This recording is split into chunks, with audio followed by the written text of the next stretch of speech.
Oh, this is lighting. It's gonna be terrible. That's perfect. All right, look, we're interrupting. Well, right now we're interrupting me hanging out on my day off watching the '80s Teenage Mutant Ninja Turtles cartoon with my 3-year-old. So Yes. we're on a yeah. It's the good. Yes. Oh, only the good stuff here. We're a picky household. So this has got to be good. So you told me that this was a welcome interruption. So what are you tangling with today? I'm on my day off. So like but Uh, you're on your day s- on. yeah, I'm on my day on and I've been on for way too long, but Night. I've got like a week left of a murder schedule and then I'll be cool. But today, so I'm filming a course for Ministry Pass this Friday, Oh, cool. and I am revising all of my teaching outlines for the course. And I'm Hmm. hopping back and forth between Notion, where I'm writing the scripts, Pulpit AI, where I've have, 120 something episodes of Productive Pastor, plus all these other things I've done and taught, loaded into the Pulpit tool, and a custom GPT I developed in which every week I export the transcript from Productive Pastor Podcast out of Pulpit and drop it back into the custom GPT I built out. So I now have like this massive AI backend of probably 200 pieces of content. Just a usual Monday, Chad. Just the usual Monday. A typical Monday. Yeah, it's nothing abnormal with any of Yeah, that. and so I like that because so the module I'm working on right now is a module called Working and Keeping Systems, which is a philosophy of ministry productivity I have. And I probably have like several different workshops I've taught, multiple podcast episodes. Oh, I'll also upload all of my email newsletters into it as well, which are like hyper action focused.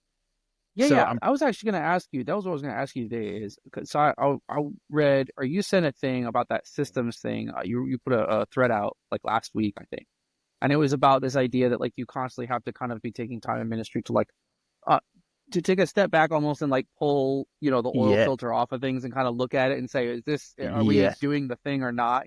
I really yes. like that. I thought it was really cool. And if you guys are not like on Pastor Chad's like productive pastor email list, you need to be. Um, but like I wanted to ask you about that. So like, can you give me like the 2-minute version of like why people need to do that? Because I'm getting Yeah, the sense like this is my first full year that I've just really completed being on staff full-time vocational ministry. And yeah, and it's an interesting switch where you realize that like all of the work isn't um I think this is a Marlon Mann thing I picked up probably where he talks about how like you have to give yourself points for all of the work. hmm And it's very tempting to just only think about or count the kinds of work that feel productive to you, which means that yeah, you're only doing the sorts of things where you can check a box and say I yeah. did a number of things.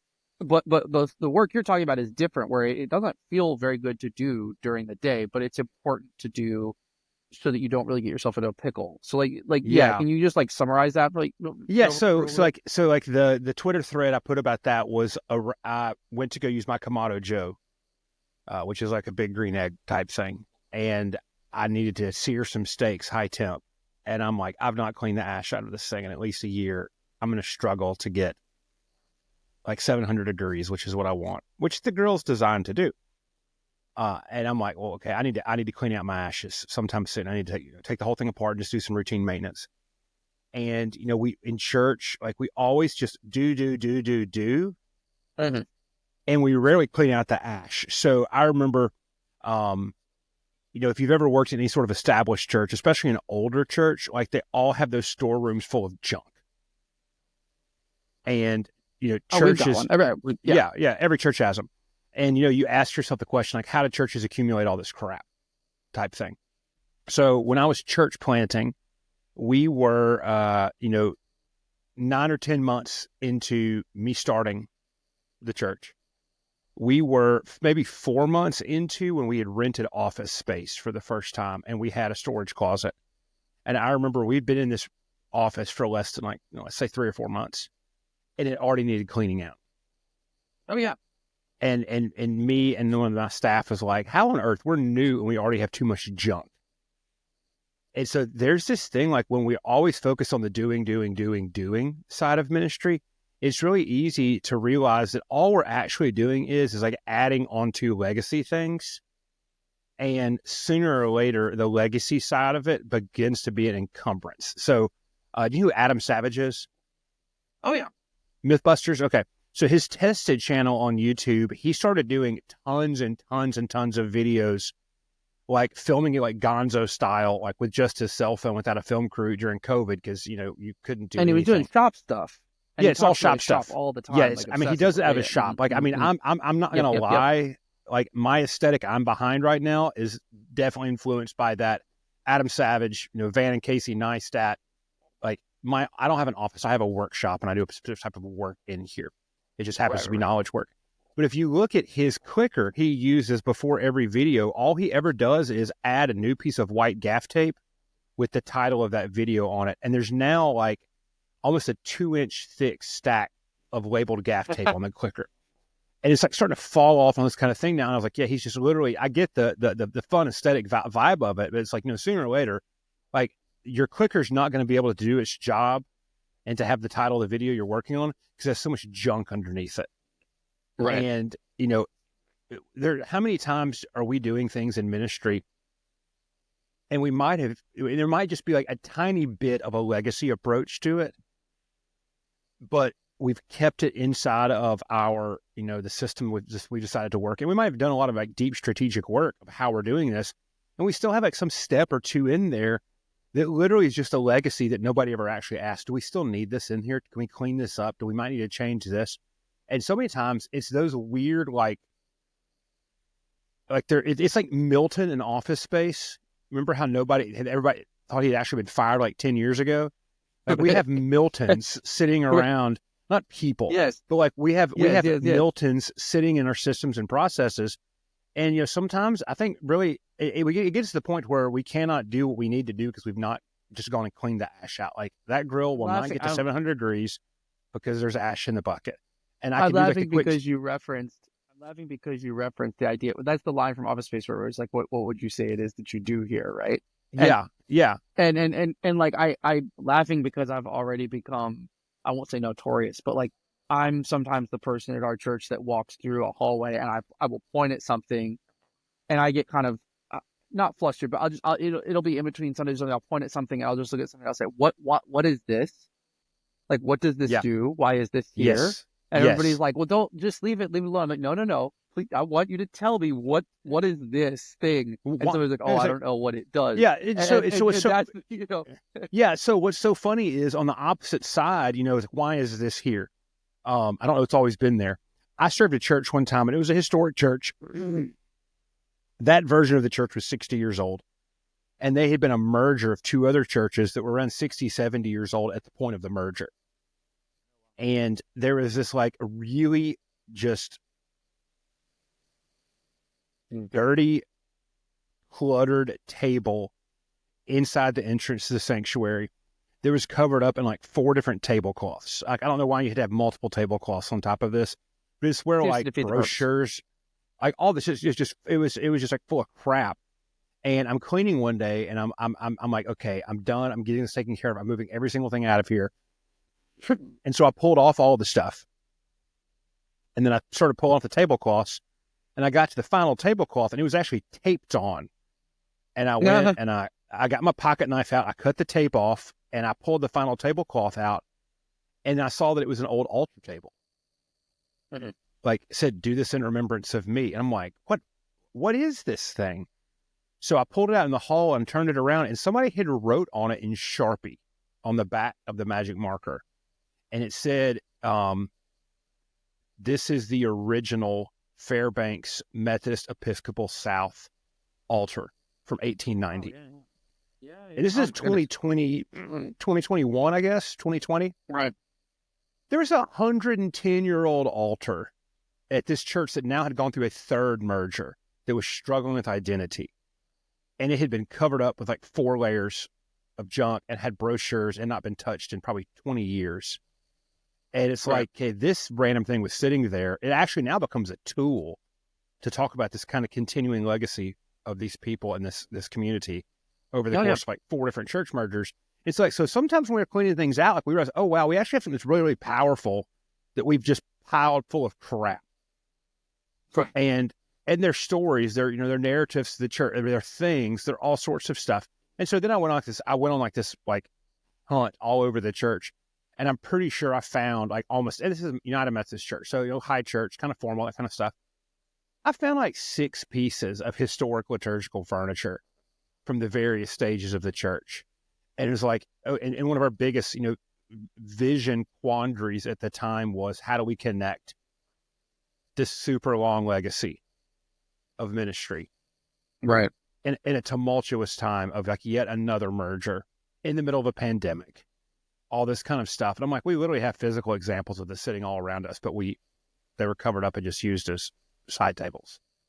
Well, and I And think part of it is like there's a I don't know I'm sure there's a really smart term that I'm missing here, but there's a German word I bet that is 17 syllables. But like there's just this like there's this blindness to this familiarity blindness of like I've seen it in the same place over and over again, so I get it's just always how that is, yes, or oh yes, yes that we've done this the same way over and over, so that must be the way to do it. yeah. And I'm very I don't like what's one before we go to the second thing that I want to ask you about. What's one is there some sort of tool or like a thought technology or something that you use to like jog yourself out of that? Because it feels like you almost need like some way of like forcing yourself to step back and say, wait, like, is this the Yeah, correct way or the best way, or is it yeah. just the way that it's happening? Well, so it's somewhat related to that, but Toyota had a process they used years ago called the 5 whys. There was a problem solving mental model, and you Okay. have to stay objective. And so they're on the lines of, okay, we are not selling as many Corollas as we have in the past. Well, why? Um, and you answer the why with another objective statement. And the whole idea behind the design process is, by the time you ask why 5 times, you've actually probably gotten to the root of the thing you The real actually need cause to here, right? solve. And so I Hmm. think some of it is, so why do we do this? And Right. now you can get hyper fixated on that. You can get hyper fixated on change and like, throwing the baby out with the bathwater, all that kind of stuff. But I really think like when you have a really clear purpose in mind and people realize like, okay, this is our clear purpose. This is our objective. And every single thing we do is going to further our ability to accomplish this objective. And if you can stay out of like the feeling mode or the sentimental mode or that sort of stuff, you can begin to really, keep things focused. But it's, it's the Simon Sinek. So start with why. It's that kind of a thing. But it's just, does this allow us to accomplish the purpose, or is this me just not wanting to take out the burner plates of my grill because it would take time and my hands get all nasty and I have to wash them? Right. But sooner or later, if you don't clean things out, you're not going to be able to perform at the level the thing is actually designed to do. So to go back to that Twitter thread, that grill is designed to get to 1,000 degrees. But if you don't keep the airflow running, it's not going to do it. And the way to keep the airflow running is to clean out the ash. And you do that every time you use it. And then, every few months, you probably need to get all the charcoal out of it. And then like once a year, you need to take the whole thing apart. And it takes you 10 minutes and vacuum the whole thing out and then put it back together again. And then lo and behold, it's working as it was naturally designed. Right. I think there's some benefit to like bringing somebody else into it too. Like I've found that if I'm dealing with if I'm frustrated by something in ministry, I'll just bring somebody else from like Yeah. outside of that whole situation in, and Yeah. like a different team leader or a different person, and I'll just say, can you stare at this and tell me like what's the one Yeah. blindingly obvious thing that is stupid Well, about this? And every yeah. time somebody will say like, well, why is that doing this? Yeah. It's typically very easy. The Yeah. problems aren't always hard. It's just somebody being able to, like you said, take that moment to look at it and say, well, before we just finish up this thing, before we just get to the actual task, let's ask Yeah. ourselves, Yeah. what is And that's actually going interesting on? because like vocationally for me, I am a full-time outside person who gets brought in to ask why questions. Right. You are the And guy. so, Right. yeah, for the Louisiana Conference United Methodist Church, I am that guy.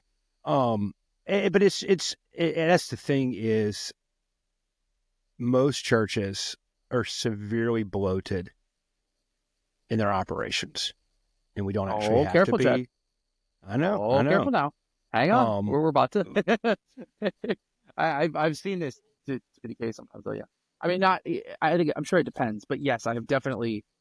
I can see this happen. Yeah, yeah. So Where it just by bloated, you just mean do you mean like personnel wise, or do you even just mean like in terms of systems and stuff, where there's just cruft that builds up? systems and Right, stuff. right, right. I very rarely have I run into a church that's actually overstaffed right now. Right, yeah, that's fair. Now Yeah. their focus allocation might be bloated, but very rarely. 9 times out of 10, it's people are exhausted because three people are trying to do the work of seven. But then again, the answer a lot of times to getting that margin back is okay. Hey, so we don't have the cash to hire 4 new people, but what we can do with our focus is learn to, find operational bloat and systems bloat, and only do what we need to do right now. Especially, a lot of established churches, they're still trying to time machine back to 2019. Yeah. So yeah, go Yeah. clean your Well, grill. and like, I wonder if like this is a shameless segue into the Pulpit AI stuff, which I was going to get there anyway. But I find it fascinating how often that is part of the like literally this just naturally leads into the second part of the conversation, which is okay. So if I am understaffed, let's just take that as read that you're probably a little bit understaffed as a church, and if I am over committed to like I've got too many systems running, I've got people running between these systems trying to like keep the Yeah. machine cranking, and so yes, some of that is I can probably shut some stuff down, Mm-hmm. but we're I think rightfully a little leery of that as guys in full time ministry because we know that you can't yank cords everywhere. I mean, some of that is Yeah. functional, effective ministry that's been going for a long time. We don't want to Yeah. just willy nilly make those decisions. I think it is interesting how this is the moment where I see a lot of guys being much more open to as practitioners, being much more open to the idea of, well, what if I could keep doing weekly newsletter, but I just used an AI tool to carefully Yeah. build it off of existing content. Or Yeah. well, what if I could keep trying to have a web presence where we put out Instagram reels, but it just didn't take 5 hours a week. It took 30 minutes a week.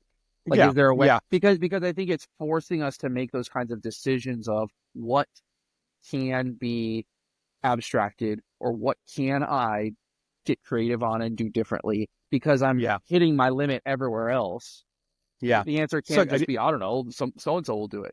yeah. So for an example of that, I talked to a lot of pastors that hate writing weekly email newsletters, and they don't think they're effective. Well, they're actually pretty effective. You just don't want to do it, and because Yeah. the task is so laborious, you don't put the time and energy in it for it might to be a little bit effective. So this is what I'm doing right now with my weekly productive pastor emails.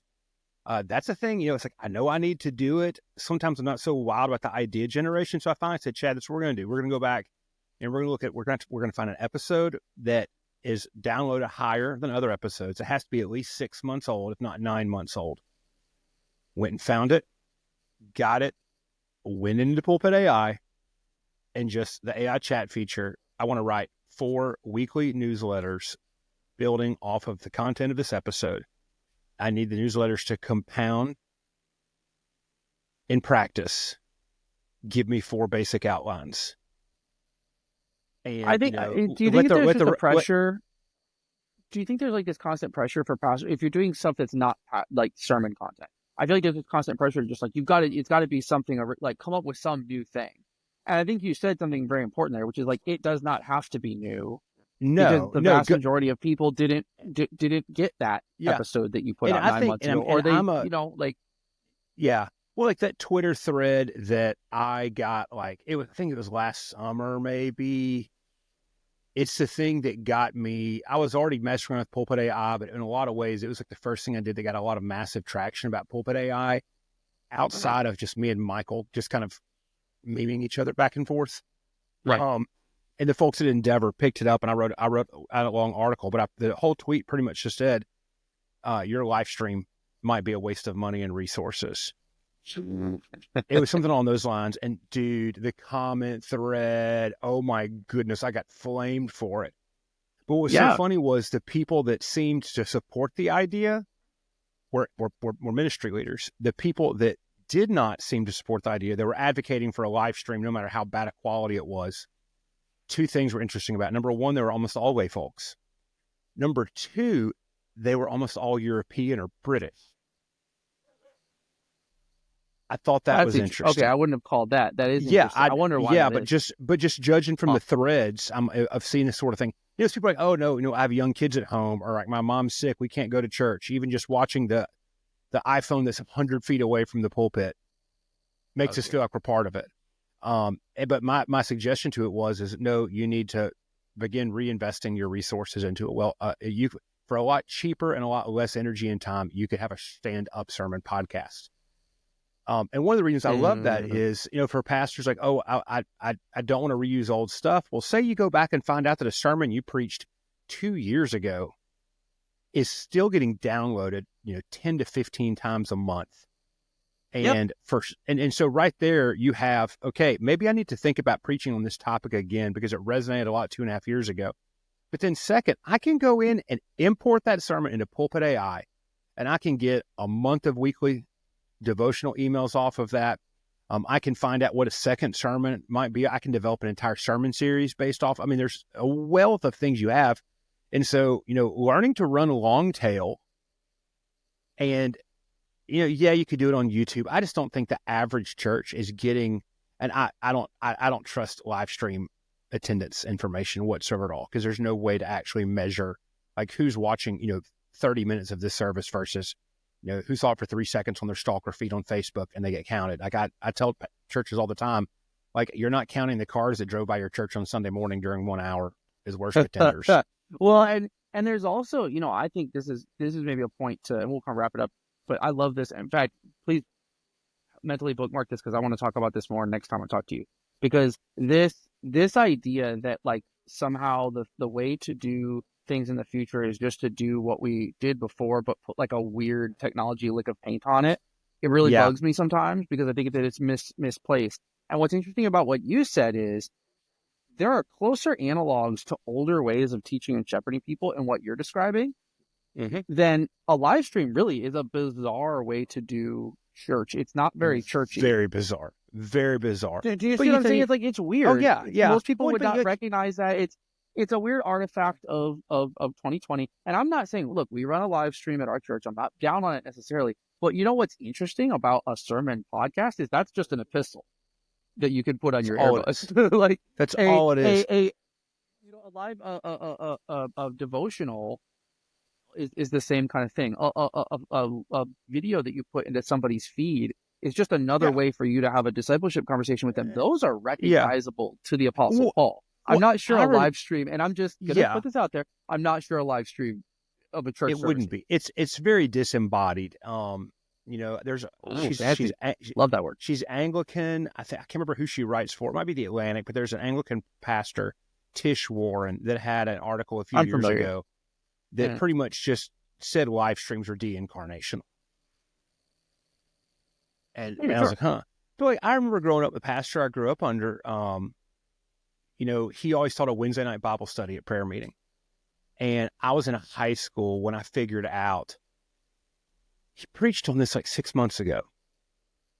And what I realized he was doing was all the exegetical stuff, which didn't fit into 1980s big Baptist church world on Sunday morning, he would use on the Wednesday night Bible study like 6 months later. Sure. So we've always reused.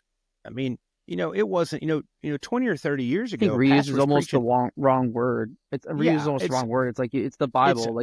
I'm a little more concerned about innovation than I am about reminding me of something. What do they? So like in sometimes, and it's a construct that's called the redux. And sometimes you'll hear it in music to where sure they'll riff off the same thing but do different things with it. 20, 30 years ago, pastors were preaching 3 times a week. Do not think that their study and their prayer and their research and all of those things did not get reduxed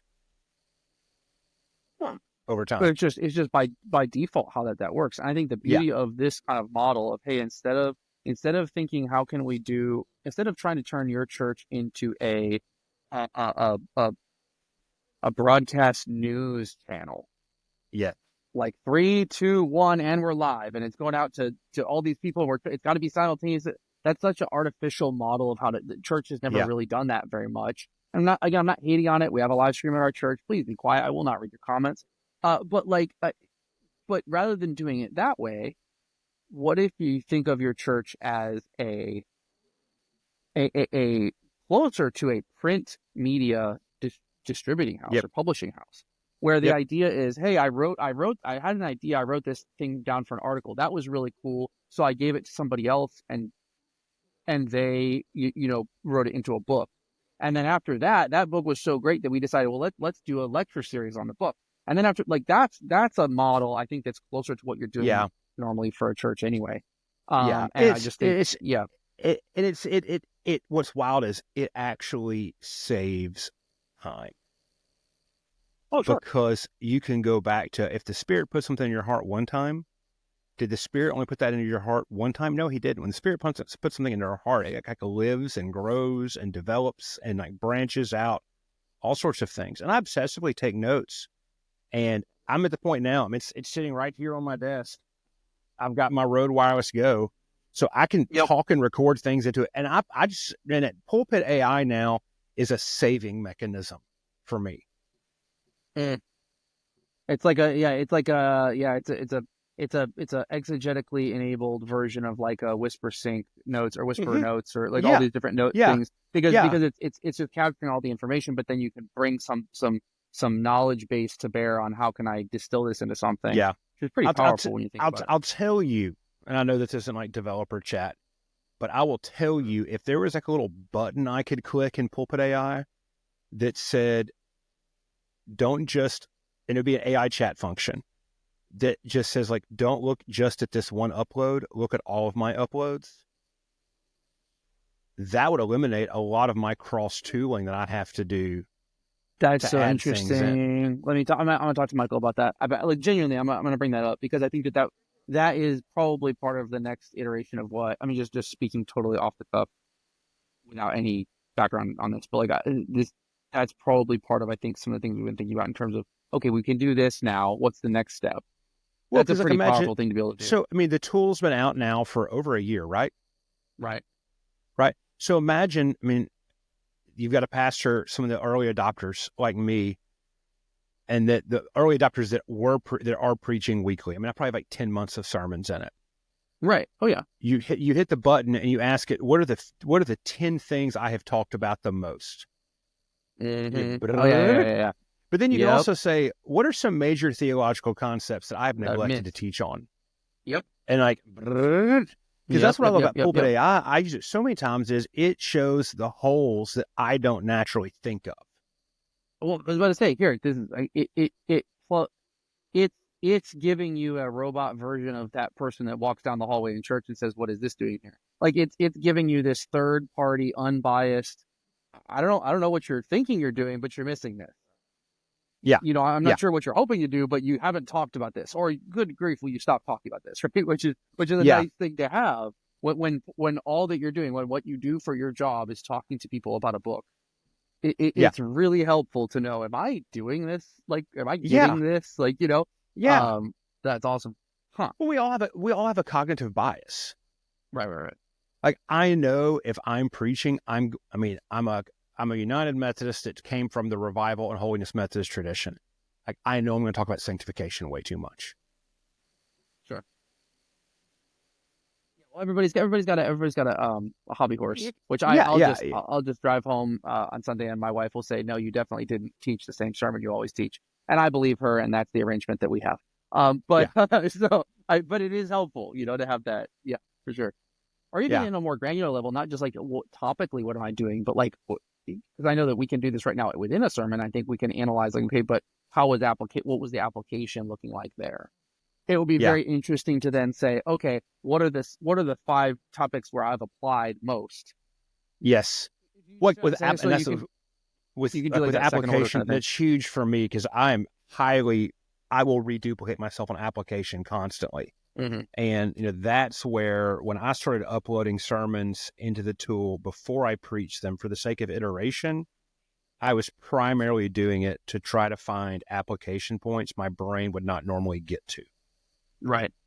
Because like a great example of this, like my wife and I, we've been married for 20 years, but we don't have children. Hmm. I never, ever think about family stuff. Well, because right, it's just not germane to your world, and it would be Yeah. harder. You'd have to Yeah. work more on that application, which is very important for a lot of people in your church. And I always have to do the other thing of like, I can't have all my examples be my kids, Yeah. because for some people that's just completely that's not in their world, and so that they're Yeah. not making that connection to that. And I need to think Yeah. through, okay, well, how can I make a connection to Well, somebody and who isn't around that? like I had a friend of mine who was pastoring and they moved to a new church. And for the first time, they were serving primarily in a rural location.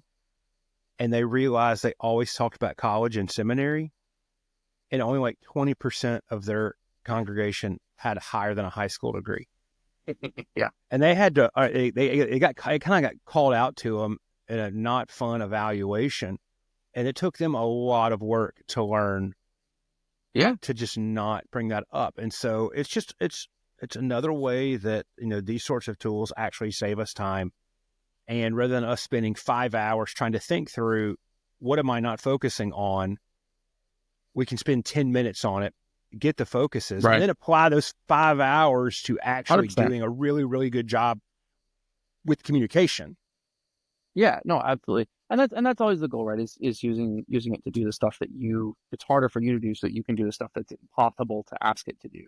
The stuff that you're Yep. only able to do. So Yep. well, Chad, listen, I've got to go figure out what is freaking the dog out right now, and you've got to go get back. I'm providing you procrastination material, which I'm not supposed to be doing. So you go get back to work and you have yourself a fantastic day. Thank you so much Cool. as always. See you next time, man. All right. Thanks, Chad. See ya. All right. Bye.